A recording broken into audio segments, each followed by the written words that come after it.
এবারের রেসিপি নোটে মটর। এখানে 1 বাটি মটর ডাল নিয়ে নিয়েছি, ভিজিয়ে রেখেছিলাম, ওটা পেস্ট করে নিয়েছি। পেস্ট করে নিয়ে ওটা দিয়ে দিলাম একটু হলুদ, গুঁড়ো লঙ্কা আর স্বাদ মতো নুন। ডাল বাটাটা ভালো করে মেখে নিলাম, নিয়ে গরম তেলে ছোট ছোট বড়ার আকারে ছেড়ে দিলাম।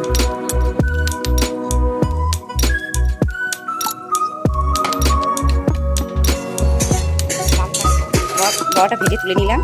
এবারে ওই তেলের মধ্যে দিয়ে দিলাম 2 শুকনো লঙ্কা, 5 ফোড়ন আর তেজপাতা। এবার দিয়ে দিচ্ছি আলু ছেড়ে দিলাম। আলুটা লাল হয়ে গেলে ওটা দিয়ে দিচ্ছি একটু জিরে, আদা পেস্ট আর লঙ্কা, একটু হলুদ দিয়ে ওটাকে ভালো করে লাল হয়ে ভাজা হয়ে গেলে তারপরে দিয়ে দিলাম শাকগুলো।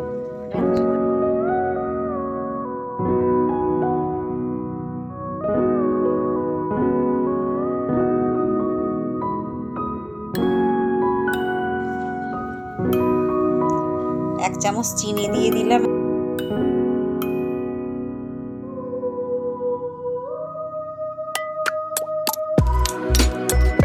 এবার বড়াগুলো ছেড়ে দিলাম আর কয়েকটা বড়া ভেঙে দিলাম।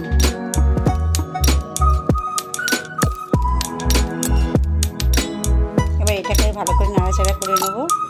নিয়ে এতে অল্প পরিমাণে জল দিয়ে দিলাম।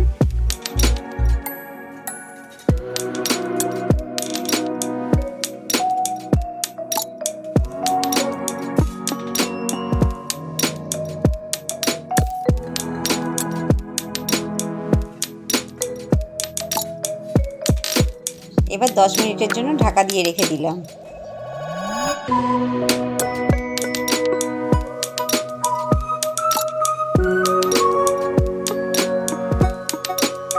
এবার তৈরি হয়ে গেছে আমার নোটে মটর।